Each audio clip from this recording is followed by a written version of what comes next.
Okay,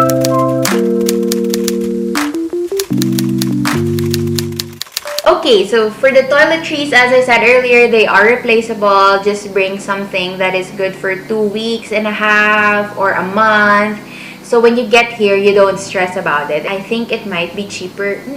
No, I actually don't know if it's cheaper there or here. But a month of toiletries is okay. Actually, minsan nga yung toiletries na dila namin, hindi pa namin nauubos. Ganon. Kasi like, bumili din kami agad sa grocery. So, next, this is one of the questions that I got from one of the assistants. Deodorant. Oh my gosh. They don't have a lot of options here. The one that I'm using is Dove, just because that's what I'm familiar with. They have Dove, Sanex, and 3 more. Pero it's not as many as what we have in the Philippines, I would say. So, yes, if you have a specific deodorant that you use, bring maybe a few of those to last you for a year if you're coming home naman sa summer. Or just until you figure out what you can replace it with. You can always go online, like Amazon. I'm just like not a online shopping kind of person, so I don't have anything to say about that. For the questions about the sanitary pads for females, there are options here, but Whisper Modest, they're not here. Parang equivalent nila siguro yun dito, pero hindi sila same brand name. This one, I would say, this is really trial and error because each one of us, we're different from each other. Some are more sensitive, some are just like normal, ganyan, na parang anything will do. Some others would require something that's more like really nice and sensitive and really good quality. There are options here and you will find one for sure, but this one is trial and error. You have to see which one works for you. And as sabi ni Tim, wax and shaving stuff, there are options naman here for the boys. Next, don't bring face shields because they don't use it here. I'm not sure if it's required for you during the flight, but here, no, they don't use it. Face mask, I'm not sure if mas mura dito or dyan, but maybe just since it's something na very, very essential, so maybe you bring a couple just to last you a few weeks until you figure out everything, like you have a house and all that, because every time you go out, of course, you're gonna need one. So yeah, you can bring yours. Siguro remove the box because it's consume ng space. You know the set for the nail cutter? I have that, and I love that I have that because every time I have to clean my nails, I have to cut something sa skin and stuff like that, I already have it. I don't have to think about it. It's nice to have those kind of like staple na you use sa Philippines, especially sa girls. If you want to tipid, like for the manicure and pedicure, you can use those. And slippers, maybe bring one. Actually, one is fine. Two is okay then. One is fine because as I said, they don't wear slippers outside. You're probably going to wear it here lang inside. And for the winter slippers, yung medyo furry na it will help keep your feet warm. You can buy that here. You don't have to bring that.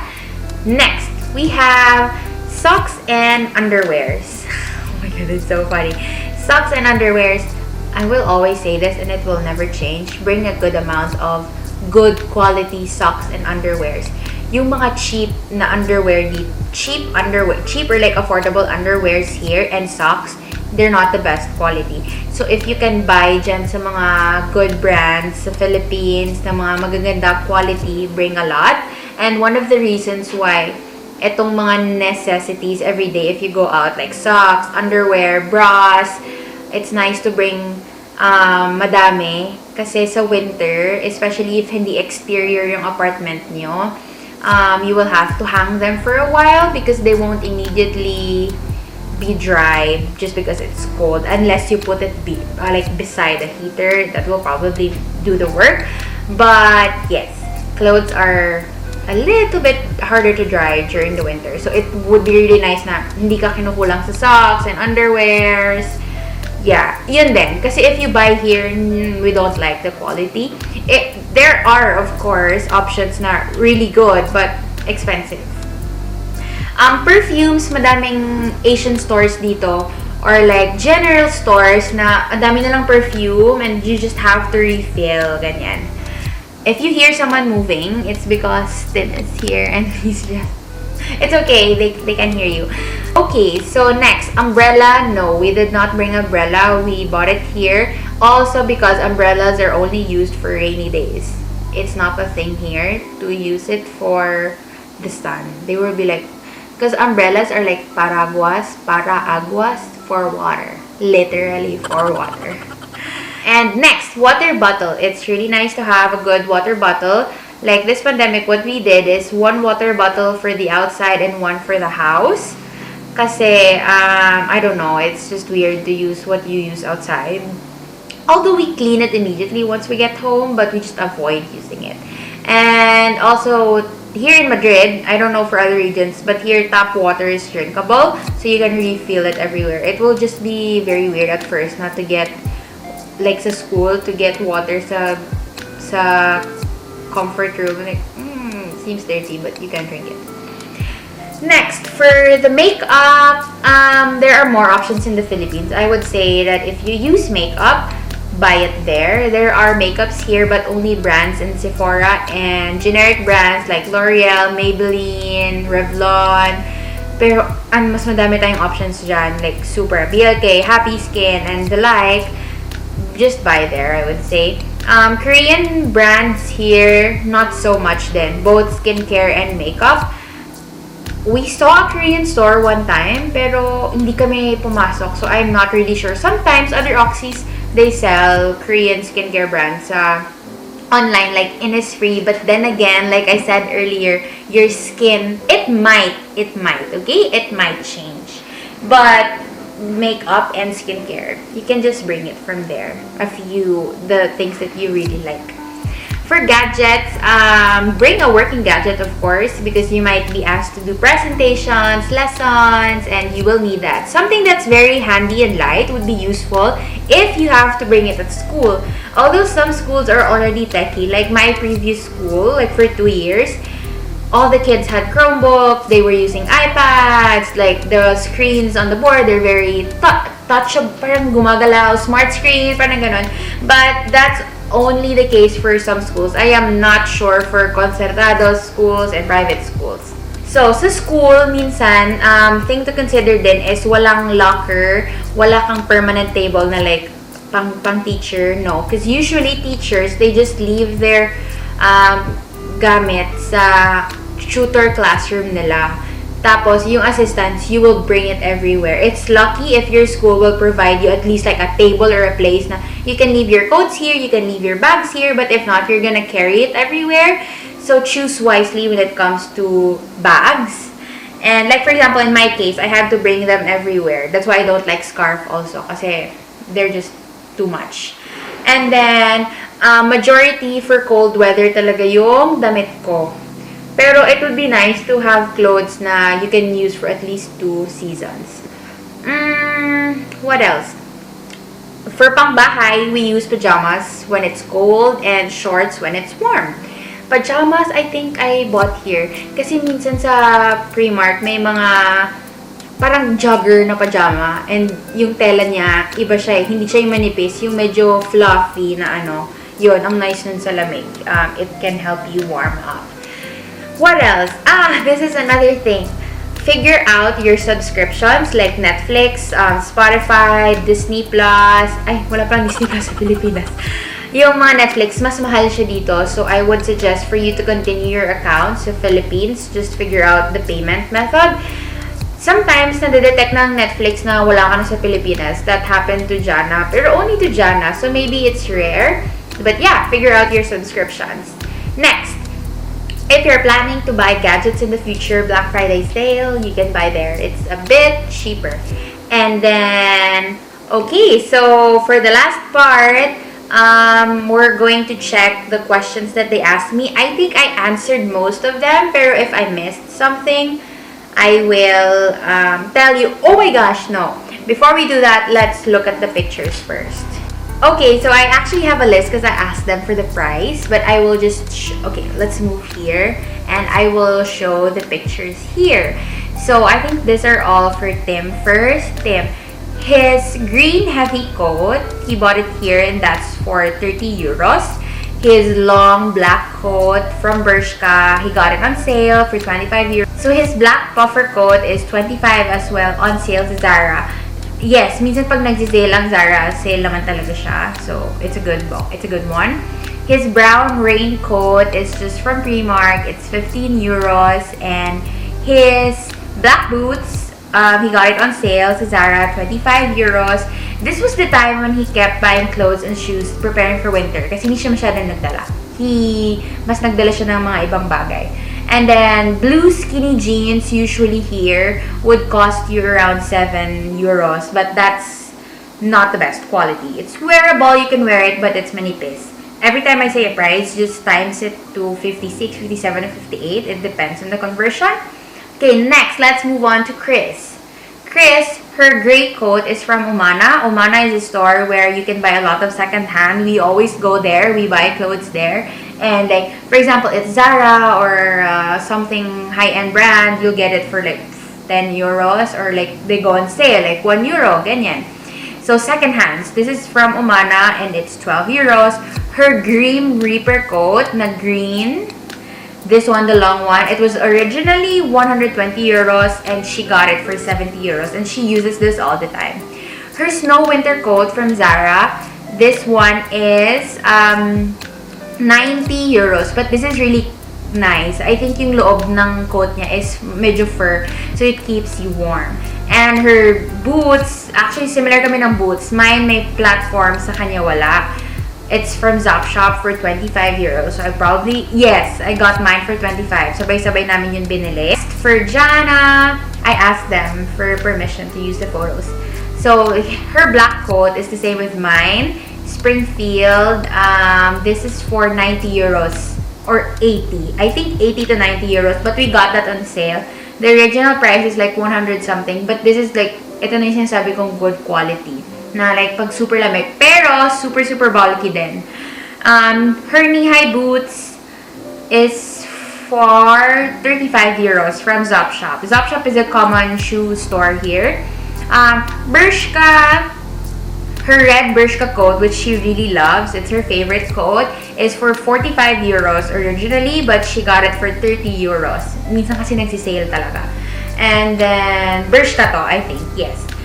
Brown boots, her brown boots is also from Zop Shop and she got it for 30 euros. This is just, so you know how it looks like. This one is just from Primark. I think I got this for 30 euros. I usually wear this for, if winter, I have to layer up kasi medyo manipis, so autumn or early spring. Next, my white coat that I like with Jana, Springfield, 80 to 90 euros. We use it for snow. Wait, what else? And then I have yung sinabi ko na Bershka coat na it can zip up until the neck. This is the one. I use this like all the time. If you watch my vlogs, you would see me wearing this like all the time. It's really nice. You don't need scarf because you just zip it up all the way. What else? This one is my Primark coat. This is for, I think I got this for 30 or 35. Hindi super ganda yung quality, but sobrang gamit na gamit ko to. For school, for pag na-grocery. This one is much lighter than the Springfield. Springfield, pang coat talaga yan. Like, panlaban na coat. What else? I think that's what I usually use. I have more, but yeah, those are the most common ones. So now let's go to the questions. Let's see if I missed some of the questions. Let's start with this one. I answered her questions na. I have a question. This is a really good one. What is an Auxie must-have? As I said, a working gadget. It might be it can be an iPad or a laptop, but something that you can use and work with. Ball pen, a pen. I use a specific ball pen, so I wish I bought more. Makakabili ka naman ng ball pen dito, pero siguro kung mas cheap dyan, bumili ka na lang dyan. And also, it's a good thing to have a pen with blue ink. So sometimes when you have to sign-up forms or sign, like with signature. They prefer a blue ink na pen. And what else? Yung essentials. Basic na parang pencil case if you're a student or you're working. Scissors, yes, it can help you sometimes sa school. Pens, pencils, I would love that. Or if you're gonna do a little bit of crafts, it would be nice to have a ruler. Yung white mark, tawag dun. Basta yung pang-erase, yung white, you can use that too sometimes when nagkakamali ka sa form, ganon. But those are the most basics. Pens, pencils, but mostly pens since you're an adult. But sometimes I use pencils at school. School supplies. School supplies, siguro yung if you have English cards that maybe you can use later on sa private classes, or maybe you could just DIY when you get here. Scissors. I think scissors. I regret na wala akong scissors, wala akong sharpener. Because when I started using pencil, I wanted a sharpener. So I used Jana's sharpener. What else? I think I answered most of this one. Someone asked about the cash. We brought everything in cash, in euros already. Diyan na kami nagpapalit. Bumili kami sa bank, or nagpapalit sila Jana. And we brought a few USD dollars just because they're accepted almost everywhere. So before, this is before, nung may layover and we want to buy food, we use the USD dollars. I'm just not sure how it works now because of the pandemic.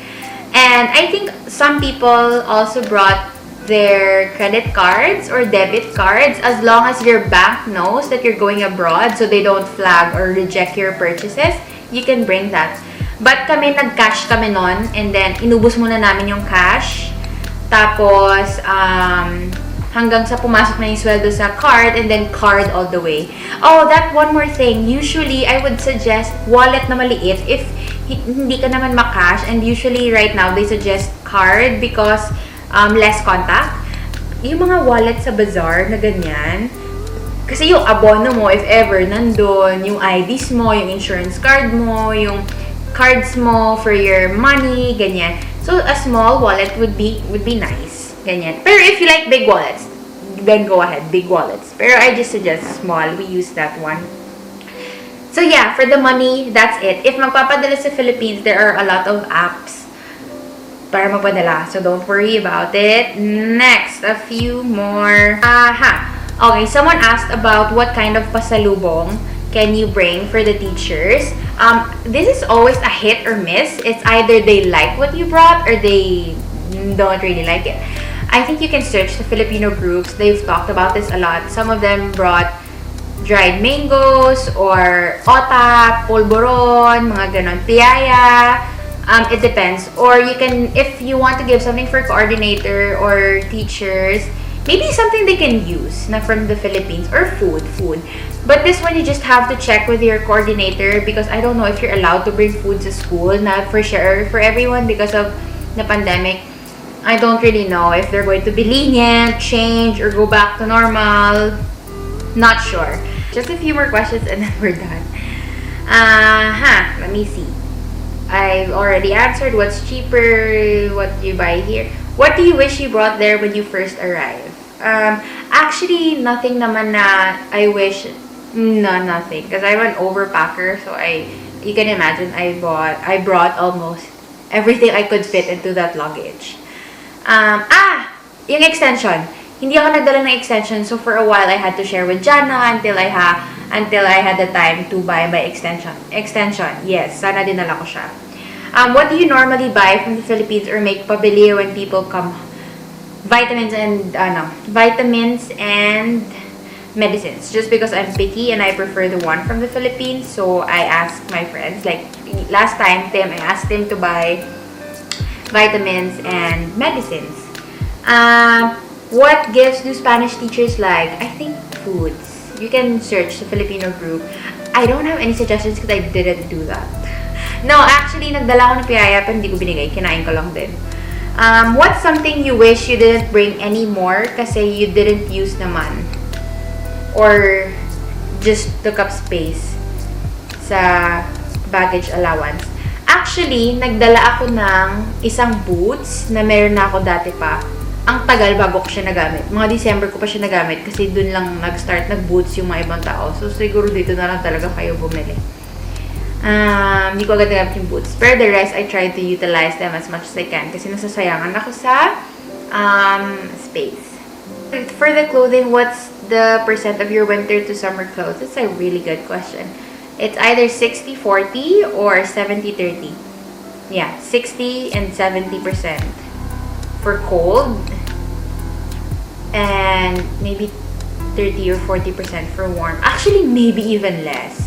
Kasi ngayon lang kami bumili and inuulit-ulit ko lang siya since nasa bahay lang naman kami.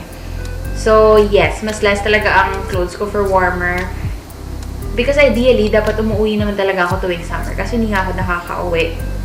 So, ayun.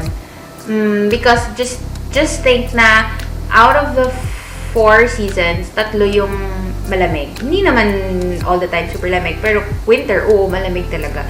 Pero yung spring and autumn, malamig din sila. Cool. Hindi. It ranges from cool to malamig. So, imagine, out of the 4, 3 is you need to cover up for a little bit. Ganyan. Warm is just a few months for the summer. And also, pag nasanay na yung katawan nyo sa lamig, pag bumaba lang or tumaas lang ng onte yung temperature, parang, ay, ang init. Ang arte pakinggan, pero it's so true. Parang, basta pag nasanay na yung katawan mo sa lamig, tumaas lang ng onte yung temperature, ay, ang init. Ganon. Do they have, I answer this. What bags do you use on a daily basis? I'm a shoulder bag kind of girl. Shoulder bag talaga ako. Yung Longchamp, I know it's not pronounced as Longchamp, pero bumili ako ng ganon. Parang basic daily bag, ganyan. And I prefer yung may zipper, kasi nga, pickpocketing. So, I used to love tote bags, pero ang hassle niya na parang kita ng lahat yung gamit mo. Mas okay ba dalhin yung blower and straightener, or bibili na lang dyan? Siguro yung curler and straightener, you can bring it kasi manipis lang naman sila. Pero the blower, I think they're bulky if they're a big size. So maybe you can buy it here. Yeah, curler and straightener, I think you can bring that. Ako, nagdala ako ng straightener. What else? I forgot to mention this. Deodorant, I did mention that the toothpaste, yung pinaka-familiar sa akin is Colgate. May Sensodyne ata, pero we usually use Colgate. And for the mouthwash, they have Listerine. They have a generic brand, like a drugstore and supermarket brand, pero Listerine yung pinaka-familiar sa akin. And they're actually a bit expensive, ha? Listerine na ganyan, it's like 4-5 euros. 4 point something or 3 point something. And for me, that's expensive for a mouthwash. But well, you use it anyway. Okay. Necessary ba dalhin yung typical na pambahay na damit or baka pagdating dyan, di lang din magagamit? Sa warm weather, kung anong typical na pambahay sa Pilipinas, you're gonna use that. Or even like, baka mas parang mas mga maninipis kasi ang init talaga. And, typical na pangbahay, pag malamig, usually, what I do is t-shirt na makapal or kahit manipis, naka-sweater ako or naka-jacket sa bahay, and then pajamas, and then socks if super lamig. Or, ang ginagawa namin, ang technique namin ni Jana and Tetay as well, she was converted. Pag sa winter, hindi kasi kami masyadong nag-heater kasi kuripot kami sa bills. Bumili kami ng fluffy na robe. So, pag gumagalaw-galaw kami around the house, naka-robe kami. It really does help to keep you warm. So, yun, naka-robe kami. Yung robe dito na namin binili. Pero, typical na pangbahay, same, shorts, t-shirt, and then, pajama, t-shirt, ganyan. Hindi ko lang alam kung ano ang pangbahay ng mga foreigner if you live with them because I've been living with, like, Filipinos the whole time. So, it's basically the same. Kung ano yung mga pambahay ko sa Pilipinas, yun yung mga pambahay ko dito. What else? Yeah, I think that's it. So, I know this is very long, but para isang bagsakan na lang, and I hope na super, super helpful sa inyo. If there is anything that I missed, anything under the sun, kasi minsan, sometimes people feel like, oh my God, parang ang stupid naman ang tanong ko. Sobrang random, sobrang maliit na bagay. Pero it's really nice to know those things so you have, like, peace of mind. So I hope this video has been very helpful, and if you like it, don't forget to like and subscribe. I'll see you in the next one. Bye-bye. Thanks for watching.